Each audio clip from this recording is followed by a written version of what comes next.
My name is Louis Potter, though I am commonly referred to as Lou. I am married to Ruby, with whom I have been wed for 4 years. Despite this, we have not yet had children. This is largely due to our individual tendencies toward self-centeredness, which have led us to prioritize our personal autonomy over the responsibilities of parenthood. However, there is a possibility that we may eventually choose to have children, though I believe this will likely occur when we are both over the age of 30 and hail from impoverished families. We lived just a few streets away from each other but only met at the age of 18 during a recruitment event held by our college. Ruby excelled in college and qualified as an accountant and credit controller. In contrast, I performed poorly in my studies and did not even graduate from college. At the age of 15, I developed a strong work ethic and a proficiency in business. By the time I was 18, I had already employed 30 individuals and secured contracts with several prominent enterprises in our city. Ruby was seeking employment, and I was seeking to expand my workforce. When she approached me even though we had only just begun to converse, she proffered her curriculum vitae and, with a look that suggested she was attempting to convey a certain degree of urgency, informed me that she was not seeking employment as a cleaner, but that I might be interested in her telephone number. I called her before she had a chance to take a seat at the next table and invited her to dinner the following night. For years later, we were married as a result of this encounter. Ruby subsequently secured a position that enabled her to become gainfully employed. She began her career in the purchasing department of an engineering firm, starting at the lowest level of the organizational hierarchy. 8 years later, she became the head of both the purchasing department and the credit control department. It is worth noting that we enjoyed a comfortable dual-income lifestyle without children. My business has thrived, and I have become the proprietor of the largest office and store cleaning company in the city. I achieved this success by acquiring 2 competitors. In most offices, the cleaner and security guard are often the first to notice unusual occurrences. Everyone is typically willing to discuss these observations. Approximately 4 months ago, I was working in the office when my secretary informed me that a man in the waiting room wished to speak with me. He presented me with his business card, which read, Ross Evans, Private Detective. I instructed my secretary to bring him to my office when he entered the premises. I stood and extended my hand, greeting Mr. Evans with a smile. "How can I be of assistance?" I inquired. He shook my hand and replied, "I would appreciate a cup of coffee." I empathized with his predicament. Caffeine appears to be a stimulant for the majority of business owners. My secretary did not require any prompting. She promptly prepared 2 mugs of coffee from the machine in my office, and milk and sugar were already on the table. However, none of us consumed them. After the preliminary pleasantries, I proceeded to address the matter at hand. "Mr. Evans, how can I be of assistance?" He began promptly, requesting that I refer to him as Ross. As indicated on my business card, I am a private investigator working for a client who suspects that his wife is either engaged in an extramarital affair or is about to become so. Our source at Stevens Piping, one of their largest suppliers, has identified a new salesman named Alistair Clark. Mr. Clark is a man with a penchant for married women. He has been pursuing my client's wife for an extended period of time. They have a lengthy lunch together, he sends her flowers, and he sends her text messages at night. In general, everything appears to be as it should be. However, he is attempting to persuade her to accompany him on a trip away for the night. We have gathered sufficient information to proceed. I am seeking further information, however. Before proceeding I must ascertain the final details. I found the entire secret agent scenario amusing, yet the name, AM Metals, is particularly familiar to me. Ruby's employers also procure their raw materials from this source. This Clark character seems like someone I would want to keep her away from. I looked up and saw Ross looking at me. He appeared to be. I inquired as to whether there were any further questions. He replied that he understood everything, but that he was unsure how he could be of assistance. I then asked whether he had any advice regarding the situation. He responded that it was a relatively straightforward matter. He leaves flowers, notes, and other documents on her desk, which she then reads and discards. However, your employees are responsible for removing the trash, and they may therefore be able to obtain and retain any documents that he leaves. We consulted with our legal counsel and were advised that personal items can be seized without legal repercussions. Additionally, we obtained permission from her employer to obtain information through collaboration with our investigation, thus avoiding any legal issues related to violating the fraternization clause in her contract. Should you require further clarification regarding the rationale behind their signatures, kindly refer to the business card of the CEO. To confirm your agreement, you are encouraged to contact him directly. The number of the general director was already accessible on my phone, without any prior notification to Ross. I promptly dialed the number, and he responded on the second ring, initiating the conversation without any preliminary greetings. Evans is currently in your office. I confirm that I grant you unlimited access to any information not related to our company.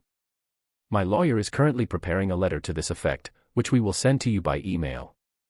I must now take my leave, as the lawyer is now in my office. However, please do not hesitate to contact me if you require further assistance. He then terminated the call. I did not have an opportunity to respond. Evidently, they were eager to conclude this matter expeditiously. Ross smiled at me, and I simply nodded and stated that he had corroborated my statements. He then requested that I provide him with all pertinent information, after which we could proceed with the transfer of the relevant materials to a separate receptacle. I would handle the arrangements here, and you could retrieve the items each morning at 11. Ross confirmed that this arrangement would be satisfactory. I contacted the appropriate crew leader and was instructed by Ross on the specific items to be monitored, including early lunches, late lunches, flowers, notes, and so forth. We collaborated with Ross for approximately 6 weeks. At the conclusion of this period, he announced that the investigation was complete. One of my employees observed this development. The employee did not return after lunch. We contacted Ross, who proceeded to follow them to the motel. The marriage ultimately ended in divorce, yet work and family life continued as usual until one day when Ruby returned home, exhibiting signs of distress. I attempted to ascertain the cause of her distress, yet she remained silent. 1 week later, Donna, a long-term employee, came into my office. A long-term employee entered my office. This individual has been a valuable member of the team since the project's inception. I considered her a close friend. She is 25 years my senior and treats me as a son. She sat down in the chair, and I immediately recognized that something was amiss. Then, she began to recount a couple of months ago, I had been working in the office, where we were monitoring the activities of the aforementioned woman. I was intrigued by the sudden recollection of an incident that I had initially forgotten. It was a rather intriguing period, and I was curious as to why this particular memory had resurfaced. I inquired, raising an eyebrow to indicate my interest. She took a moment to collect her thoughts before responding. As you are aware, I am employed in the same office as your wife, and the individual in question is the same person we had encountered previously. Upon observing the woman entering her office, I noted a large bouquet of flowers. She proceeded to lunch accompanied by the flowers. The accompanying card was then presented to me. It read, "Dear Ruby, I am grateful for your assistance in renewing my contract with your company. I am unaware of the extent of your assistance, but I hope you will accept this token of my gratitude." The invitation to lunch was an opportunity for a productive discussion. Upon reading the card, I was immediately struck by the implication that this was not the first personal interaction between the two parties involved. It was evident that the boundaries of acceptable behavior were being tested. I was aware from Ross that this individual tends to take his time in such matters. However, he is adept at initiating romantic overtures with married women, and my wife is in a vulnerable position. I thanked Donna and requested that she monitor the situation and provide a daily summary, including any new developments, if they arose. I instructed her to deliver these updates immediately upon her departure. I proceeded to contact Ross, who responded promptly. On the third ring, I heard the automated attendant announce, "Hello, Lou. How may I direct your call?" I promptly initiated the call by informing Ross of the information Donna had conveyed to me. One of my employees recently sought my attention. She was the individual responsible for clearing the table each night in connection with the case you were spearheading. Following the conclusion of the investigation, we reassigned her to a different role within the organization. Now she works in the office where my wife works. Donna recently informed me that Mr. Clark is exerting pressure on my wife, and that she is currently engaged in a lunch meeting with him. I have a card with flowers that he sent, which bears the inscription, "Ambitions." Ross took a moment to collect himself. "We are continuing our investigation into Mr. Clark," he stated. "Clark, in fact, you are currently the third husband. The only difference is that the other two were unaware of his identity from the outset." The other husbands have agreed to split the expenses. Would you like to join them? Of course, I replied. At 10 a.m., I was requested to visit the office to complete the requisite documentation and exchange pertinent information. I consented to arrive at precisely 1:55 p.m. I was seated in Ross's office in the room where Dan McWilliams and Johnny Ashley, two other husbands, were also present. Ross and one of his employees, Mike Pearson, who was gathering data on this case, were also there. Ross began the meeting by stating, "Gentlemen, we are gathered here because you three have the same problem." He then addressed Dan and Johnny directly, saying, "This is." Lulu expressed interest in joining the investigation, and if there were no objections, he would be registered as a client and documents would be drawn up allowing the exchange of information. They both looked at me, then at Ross, and replied in the affirmative. The paperwork took approximately 15 minutes, after which I used my personal credit card to advance the requisite funds. Ross began, "Our common problem is called Mr. Alastair Clark. For your information, Lou, Dan's wife works at a metal company with Mr. Clark, and Johnny's wife works for the school board, which purchases metals for use in technology classes in schools. Mr. Clark has the perpetrator's modus operandi involves following a woman at work and sending her flowers, messages, and lunch. He then attempts to persuade her to visit a motel. He engages in similar behavior with women who have children, attempting to seduce them on multiple occasions with childless women. He also attempts to force these women to ask their husbands for a free pass. He appears to derive significant pleasure from the knowledge that the husbands of the women he is pursuing are aware of his actions. He attempts to persuade the women to accompany him on weekends away, only to subsequently abandon them. It is estimated that at least 5 divorces in this area have occurred over the past year as a result of his actions. We were able to locate him. He was previously employed in Dallas, where he was dismissed from his position after being sued in a class action lawsuit by 7 husbands over a period of 3 years for alienation of affection. This individual is reprehensible. He took another sip of coffee and continued, "Lou, do you clean at the AM Metals or the school district office?" The previous iteration of this policy stated that, provided that no confidentiality clause in the contract with the company in question protects the contents of the trash could be used as the user saw fit. I indicated that neither of these actions was carried out. Ross nodded and expressed regret. However, he continued to collect garbage from his wife's receptacle. Who was responsible for the payment of his wife's telephone bill? That was my business, I replied. Ross smiled and inquired as to her telephone number. I stated for the record that he should complete a document authorizing the collection of data from her telephone. He then handed me a piece of paper with a quick response, QR, code on it and instructed me to scan the code from her telephone. This would direct me to their server, where I would be required to use the username and password provided to download a program to her telephone. This program would then transmit all of her telephone calls, messages, emails, and even WhatsApp messages to them. He was aware that he always used a mobile telephone. Subsequently, when he calls the home phone, his husband does not answer, resulting in a potential misunderstanding. The meeting concluded with Dan, Johnny, and I exchanging phone numbers. Additionally, we created a WhatsApp group that included Ross and Mike. This facilitated rapid information exchange upon my return home. Ruby was already there, displaying a notable lack of attention, holding the phone close to her and not fully engaging with my verbal communication. She proceeded to leave to feed the dog, and I observed that she took her phone with her, a behavior she had never exhibited previously. Upon inquiring about her well-being, she replied that she had experienced a peculiar day and felt exceedingly fatigued. She retired to bed at 9 p.m. At 10 p.m., I remained awake for an additional 2 hours before searching for her phone. It was not in its usual location, so I proceeded to our bedroom. There, I observed a telephone cable adjacent to the bed. Upon closer examination, I discerned that it was concealed beneath the pillow. It was impractical to retrieve it without disturbing her, so I retired for the night. This series of events appeared somewhat suspicious. It was challenging to obtain sufficient rest. Fortuitously, she arose and vacated the room during the nocturnal hours. I promptly retrieved her telephone, scanned the quick response code, entered the requisite details, and returned the device to its designated location. By the following morning, she had merely perambulated throughout the domicile until her departure for her place of employment. Had I not engaged in discourse with her, she would have remained silent regarding the matter until approximately 11 o'clock. At 30 minutes before midnight, Mike contacted me from Ross's office. He informed me that the initial analysis of the first data set had been completed and that he was now in a position to provide further details. It emerged that a new email address had been opened, which was known to be used exclusively by him. This information was of significant interest to us, as it provided insight into the methods he employed to contact women. We are now engaged in the process of analyzing the content of his emails. The sales pitch was particularly insistent.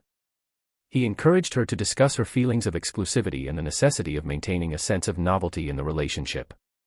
She divulged a considerable amount of personal information about your life, which he appeared to absorb and leverage to his advantage. He made suggestive remarks about he suggested that new sexual experiences would add variety to your life. He also suggested spending the weekend together when they had lunch yesterday. He now backs up this suggestion with the claim that it is simply about sex. If he truly loved you, he moves quickly and attacks fiercely. I discussed her behavior last night and then added that she must have been thinking about it all the time last night and this morning she did not even notice me. Then I asked whether they continue to communicate now or have lunch planned. Mike looked at the messages and read the last one. This just arrived. Let's have lunch at the tomorrow, there will be a gathering at the beach club, and it would be prudent to devise a plan of action. Lou holds a profound affection for you, and if you inform him that there will be no impropriety and that he will not be able to deny you access, he will surely acquiesce. Mike and I have concluded our discussion, and I am now pondering the optimal course of action. It is imperative that you do not converse with her further, as he will persist in his efforts to woo her and resort to further. I considered various options, including taking her to a motel for half a day.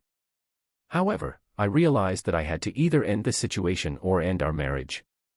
I contacted Ross and, after a brief conversation, informed him that it appeared he was heading directly for Ruby and was determined to take her to a motel, regardless of my objections. I needed a plan to ensure that I could stop him. I realized that I needed to file for divorce. I also believe it would be prudent to have a contingency plan in place. However, I have not yet determined the specifics of this plan. Ross was silent for a few moments before responding. He stated that it is always beneficial to have a plan B, but that if it does not succeed, he will not relent.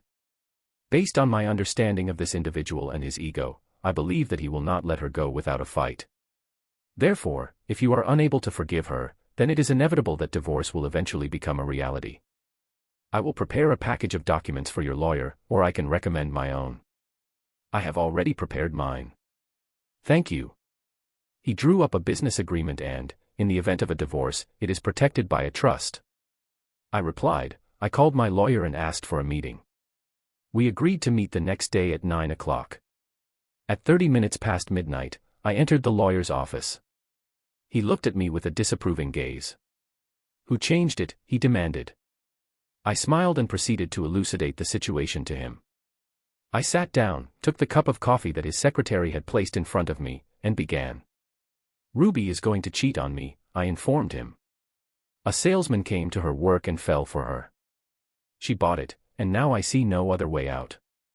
I'm working out a plan B to stop everything, but plan A is a scam.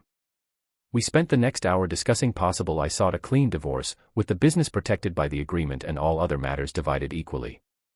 As there are no children, child support is not required. The house will be sold. I had no intention of suing Clark, her employer, or his employer. The costs and likelihood of success were prohibitive.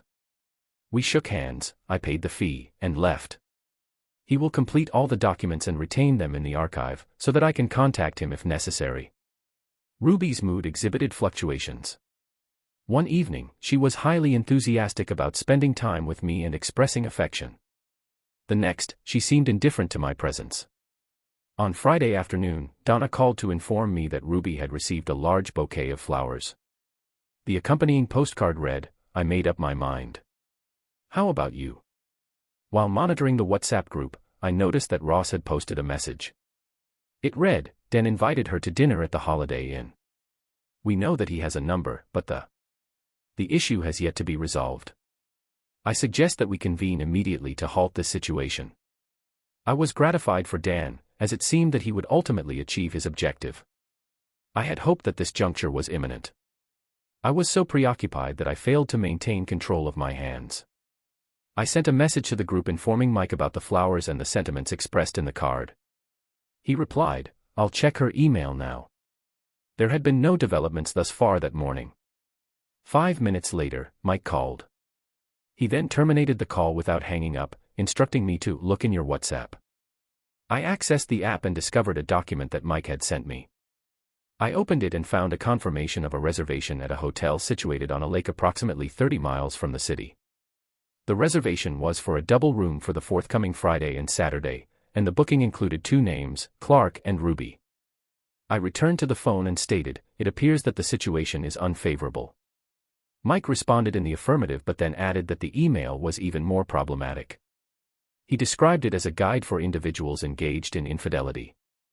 In the letter, Ruby provides instructions on how and what to say. I thanked him and we terminated the call. The document arrived, and I read it. These were several letters in a row with the subject, weekend. The series began approximately 2 weeks ago when he sent her a link to a hotel. This was the same hotel he ultimately booked in the letter. He informed her of his desire to take her to a hotel for her enjoyment and suggested additional forms of entertainment. In subsequent letters, I inquired about her thoughts on the matter.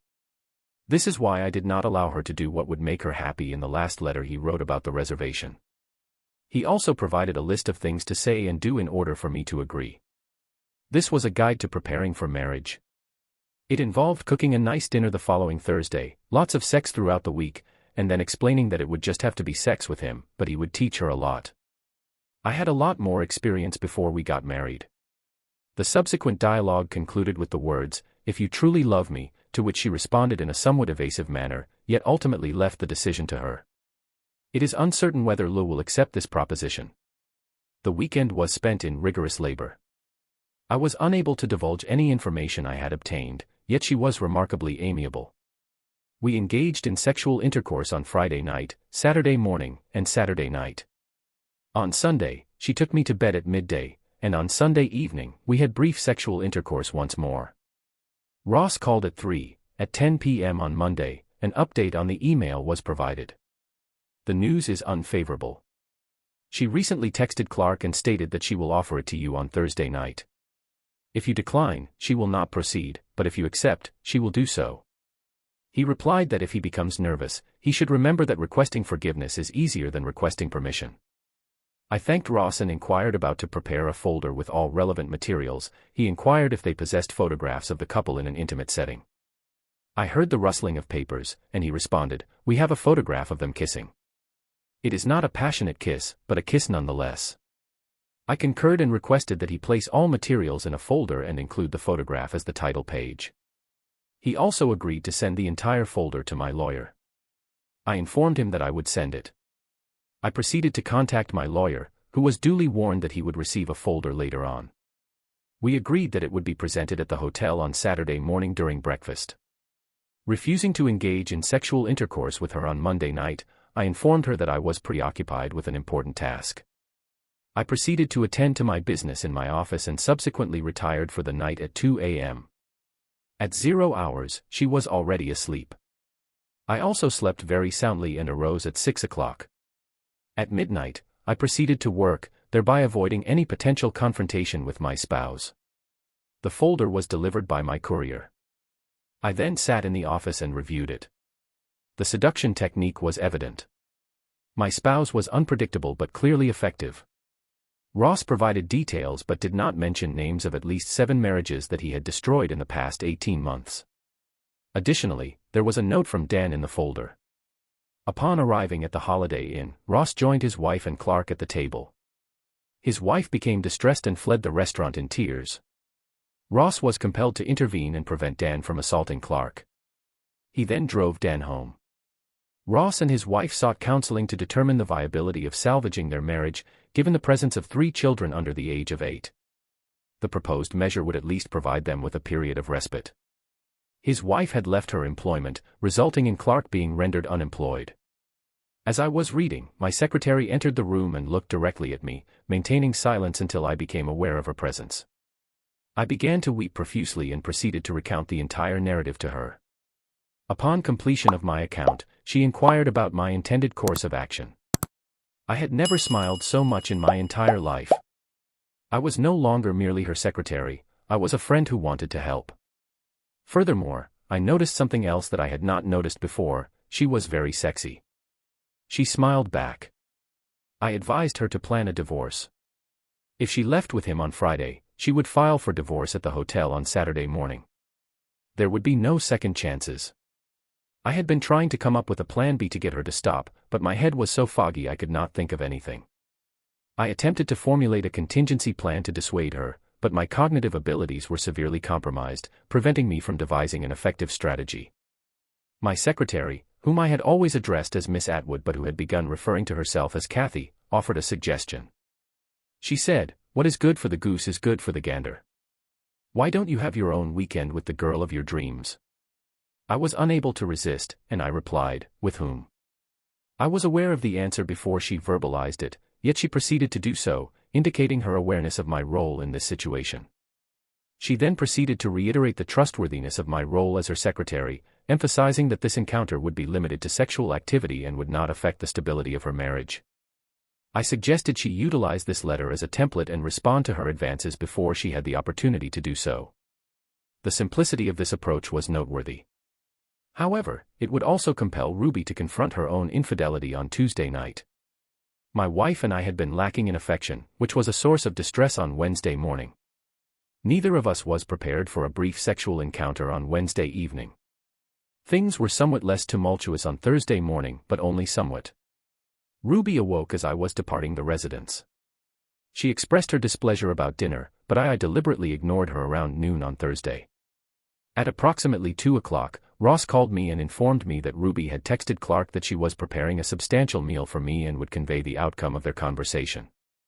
I sought to circumvent her actions and instead went to the store to procure the necessary ingredients.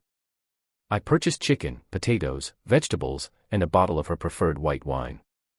At 30, I had already returned home, and 2 hours later, the food was prepared and ready to bake. As I was putting the potatoes in the oven, Ruby arrived with her shopping. She looked at me with confusion and asked, "What are you doing?" I smiled and replied, "I'm preparing dinner for my beloved wife. I wanted to do something special, and then we needed to talk." I saw a strange expression on her face. She appeared surprised and replied, "I had intended to prepare dinner, but once we have concluded our current activities, I will be available to discuss a matter of importance. Consequently, our evening will be lengthy." I acknowledged her response, but she then turned away, smiling. I initiated a conversation about myself, requesting that we enjoy the meal and then discuss my news. Once we had finished, I suggested that we move to the kitchen to continue the conversation.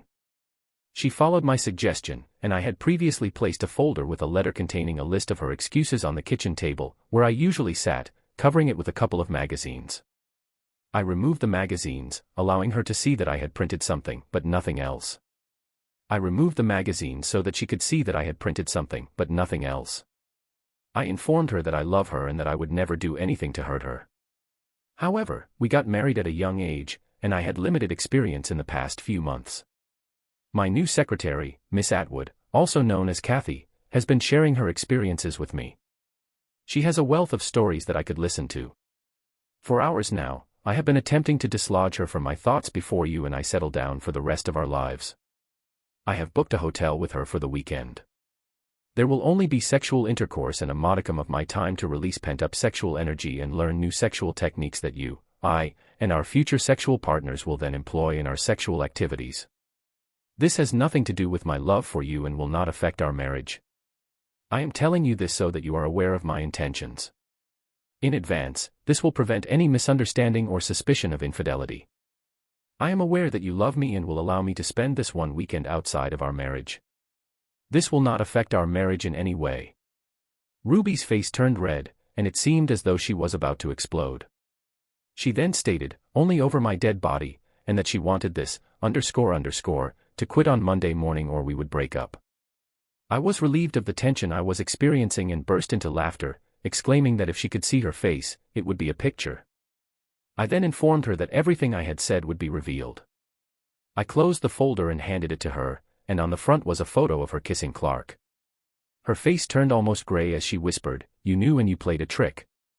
I smiled and replied in the affirmative, indicating that I had indeed played a trick. "I believe that your reaction would be identical to mine had you caught me off guard. Unlike you, I did not reserve a hotel room for us. Furthermore, unlike you, Miss Atwood and I never had lunch, never kissed, and never discussed our love or sex lives. My narrative is a product of my imagination, whereas yours is a tangible reality." As I was stating this, she was perusing the folder. The folder contained a comprehensive account of my knowledge regarding her dates, times, photographs of dinners and intimate moments, copies of her secret emails, transcripts of telephone conversations, and other pertinent information. She expressed indignation, stating that I had followed her and invaded her privacy. I maintained composure and considered my options. I love this woman, but she needs to understand that there are limits to what I will accept. She is on the verge of crossing the line. A boyfriend initiated an emotional affair and planned to make it physical. He humiliated me and destroyed our marriage in the process. Yet, he is angry at me for trying to stop it. I thought we could recover from this, but I may have been mistaken. I replied more sad than angry. I asked what it meant to humiliate me and destroy our marriage. I had not planned to do anything like this. It was something that occurred outside of our marriage. She began to quote the manual on how to cheat on one's spouse. "Why should this affect us?" I repeated her words and then thought that you answered me the same thing.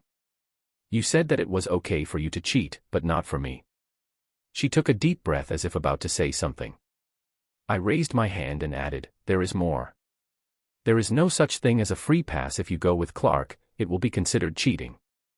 If you tell me about this in advance, it will not change the situation." She lowered her eyes and then said, "I can't digest this now, I need to be alone with that last statement." She then stood up and ran upstairs. I noticed that she took the folder with her. I heard the bedroom door close and the lock click. I then proceeded to clean up the house. I was provided with a tablet computer by Ross, which I used to access a server displaying all of Ruby's phone activity. I opened the document and began editing it. I read her first letter with interest. I was aware that Alistair was aware of our activities and had copies of the messages.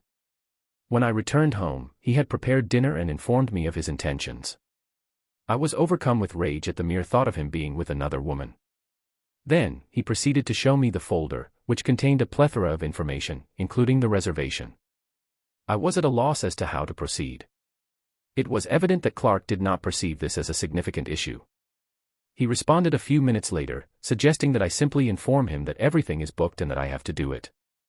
I was to emphasize my love for him and inquire as to whether he loves me as much as I love him. "He will understand that you require one weekend." The desperation evident in the written communication was palpable. I attempted to pursue this course of action, but he asserted that it would humiliate him and jeopardize the stability of our marriage. Even if I were to inquire, he maintains that it would still constitute infidelity. I am unable to proceed, the situation must be halted.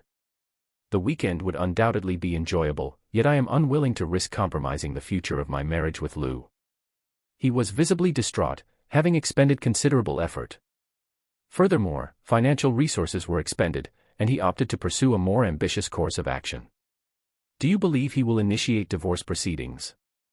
"It is unlikely that he will find a partner who is an exact match for you. Advise him to pack his belongings and take them to the office. We will observe his response and, if it is unsuccessful, suggest a weekend away. On Sunday, you can request his forgiveness. I am aware of the type of spouse you have, and he would be reluctant to lose you." The final letter was illogical, but unfortunately, she was convinced by it. The chain was acceptable, but if it even appeared that he would leave me, I would not act. She began to think rationally and he, of course, knew how to calm her. I put the tablet away and sat down to watch TV. I did not really look because my mind was on all this. I scheduled the divorce filing for Saturday, but perhaps I should reschedule it for a later date. However, I was aware that once I submitted my application, I would not back down. I needed to do something about it tomorrow. I must devise a strategy that will demonstrate my sincerity.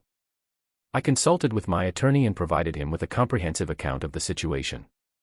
I informed him that I had just informed my wife of my intention to forgive her, but that I would not file for divorce until she had engaged in sexual intercourse with my best friend. I am unsure of the best course of action to convey the gravity of this situation to my wife. My attorney was perceptive and suggested that I draft a preliminary claim letter.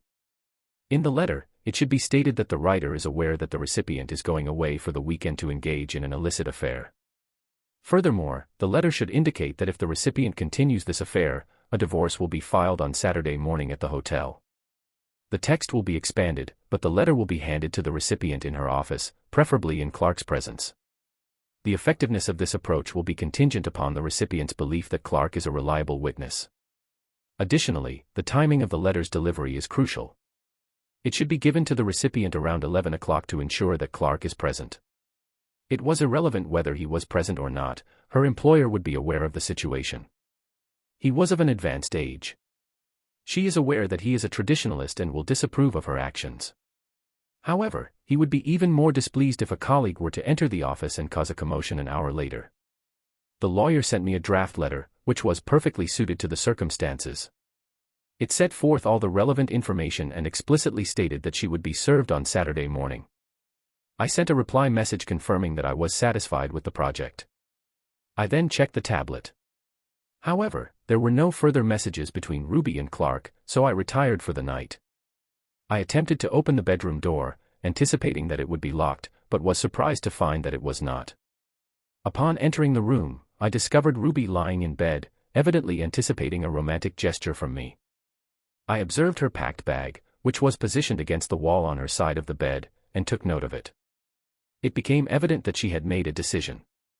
A brief encounter with Clark was more important than our marriage, I responded, turning and walking out of the room. I proceeded towards the guest room, where I heard her exit the bed and scream, "Leave me alone. Come back and let me show you how much your love means to me." I did not respond. Instead, I remained on the bed in my clothes.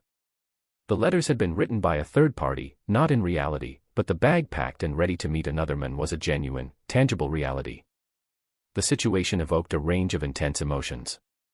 The experience evoked a profound sense of grief and loss, which I was not prepared for. I spent the majority of the night in a state of emotional distress, and the following morning, I heard Ruby descending the stairs. I proceeded to our bedroom to take a shower and change into fresh clothes, only to discover that my bag was no longer there. I considered the possibility that she had taken it downstairs, unpacked it, and put it away. After emerging from the shower, I detected the aroma of coffee. I surmised that the bag was below. I proceeded to the kitchen and observed her. She regarded me with a slight bite to her lower lip. My initial thought was, she's nervous. Don't hold back. I deduced that this feast was an attempt to demonstrate to me what a remarkable wife she would be if she could engage in sexual intercourse with another man. This approach would not succeed. If she did so, our relationship would be irreparably damaged. During the conversation, I chose to lay everything out in full. The lawyer and I concurred that the following morning, at breakfast, you will be presented with divorce papers. I guarantee that after delivery, I will not retract them. There will be no forgiveness if you return home tonight. We will commence counseling to determine how to rebuild trust and prevent a recurrence. If you depart with him, do not anticipate a return visit. You will not be welcome here. I excused myself from the room. She requested that I remain for breakfast, indicating that we needed to discuss the matter further. I turned to her and replied that we had already conversed, noting that her bag indicated her desire to persuade me, not engage in dialogue. I informed her that I would not have breakfast in this setting and suggested that she might benefit from learning to care for herself if she chose to do so. I assumed that the bag was already in her vehicle. She turned away, indicating that I was correct. I departed the residence in silence. At least I became aware of the depth of the crisis when I arrived at the office. Katie looked at me and said, "You look like, .. I smiled and told her that she looked as attractive as always. Before she could ask, I informed her that I had no idea how things had gone when I had offered her Plan B. She had become enraged and had wanted to fire me. She had even said, "Only over my dead body," and then she had begun to act on her own.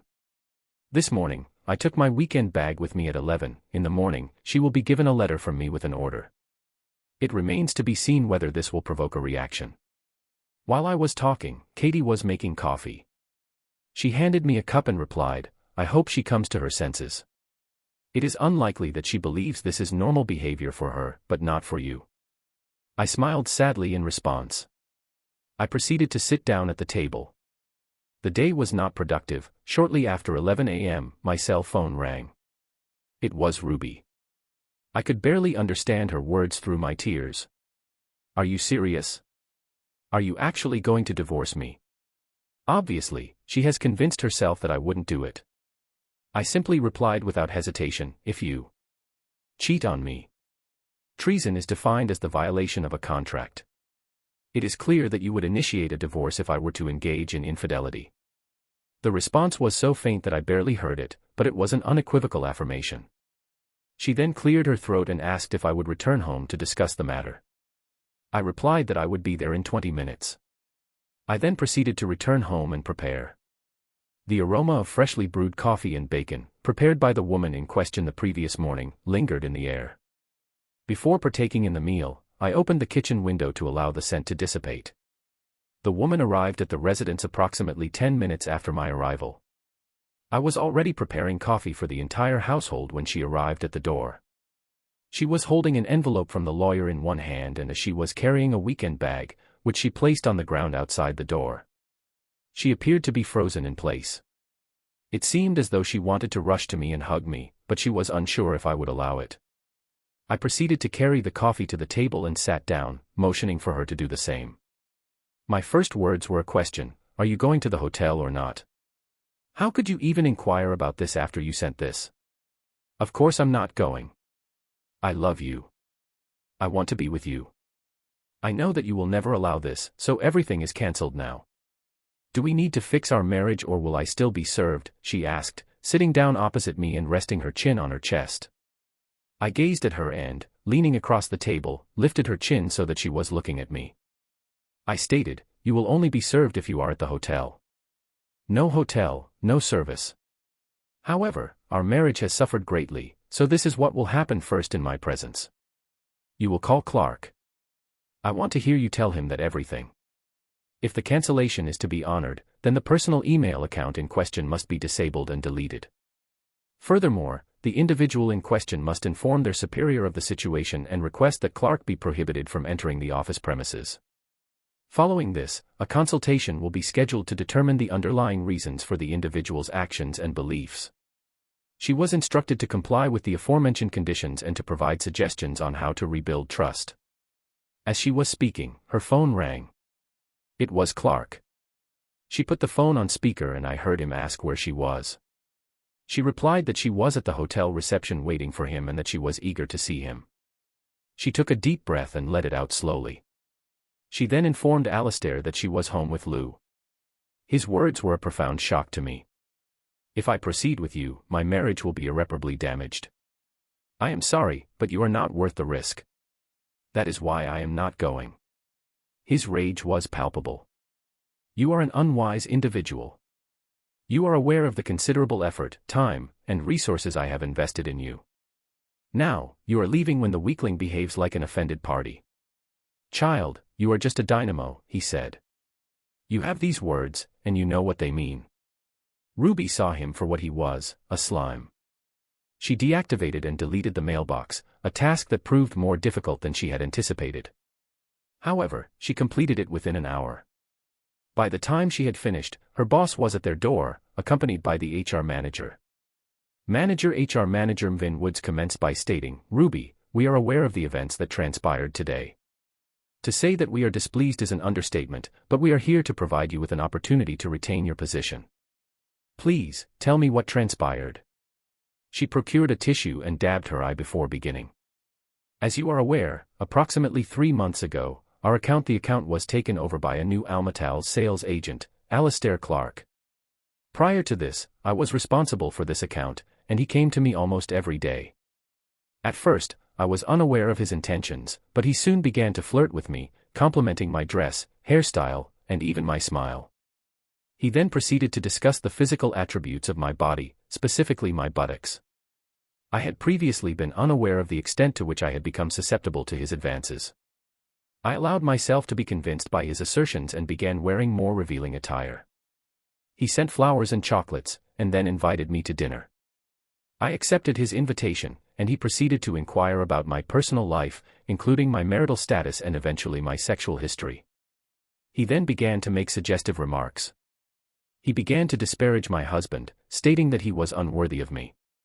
His actions were gradual and calculated, gradually eroding my resolve. He then requested that I accompany him on a weekend trip. Fortunately, I was alert and aware of his intentions. He handed me a letter, in which he stated his intention to divorce me. This realization prompted me to take action. I informed Alistair that I would not be going. Furthermore, I informed him that my husband and I were formulating a plan to salvage our marriage. I intended to contact you and file a formal grievance, so I am grateful for your presence. Woods regarded the CEO, who simply nodded in affirmation. He then addressed Ruby directly, stating, "We are grateful for your candor. It was a significant misstep, and you are fortunate to retain your position. We have identified quality concerns with AM Metals products, and we are taking immediate action by closing his account. This will result in Clark's permanent removal from the office. Consequently, we will not pursue further disciplinary measures against you. However, should you engage in similar misconduct in the future, we will not hesitate to take appropriate action. Should you engage in any such behavior again, you will be terminated." "Yes," Ruby replied, her voice low and meek. They bid us farewell and departed. We proceeded to search for a consultant, a process that proved relatively straightforward. We contacted the consultant and scheduled an appointment for the following day, Saturday. Upon arrival, we sat and gazed at each other for approximately 10 seconds. I then approached Ruby, took her hand, and guided her into bed. We engaged in sexual intercourse, after which the consultant and I retired to our respective beds. I fell asleep with my head on her chest. I awoke at approximately 5 o'clock. At approximately 10 p.m., we engaged in sexual intercourse, which was characterized by a slow and gentle pace. This was likely the first instance of sexual activity between us since she had met Clark. The consultations were successful, and Ruby came to understand that Clark was exploiting her fear of a lack of excitement in our lives. She also recognized that she had disclosed all the information he needed to further his plan. I came to recognize that for him, it was merely a game, and I began to appreciate how good our life was together. We are self-sufficient and do not require external guidance. The consultations lasted 3 months. 4 years later, we are still very happy, and Ruby is pregnant with our first child.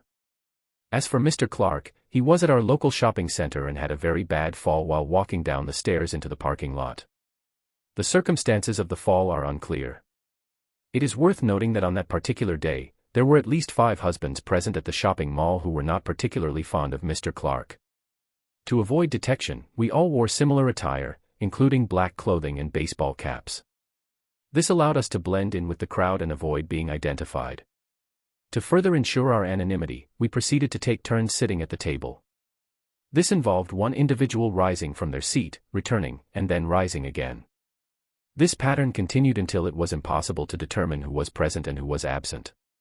Despite the efforts of the police to divide us, no one divulged any information that could have identified another member of the group. It is likely that one of us was responsible for this failure to comply. We encourage you to subscribe to our channel to avoid the infidelity of your second partner and to proceed with an interest in the subsequent narrative, which is of a more intriguing nature than the preceding one. If you are under the age of 18, we advise you to refrain from listening to the next story.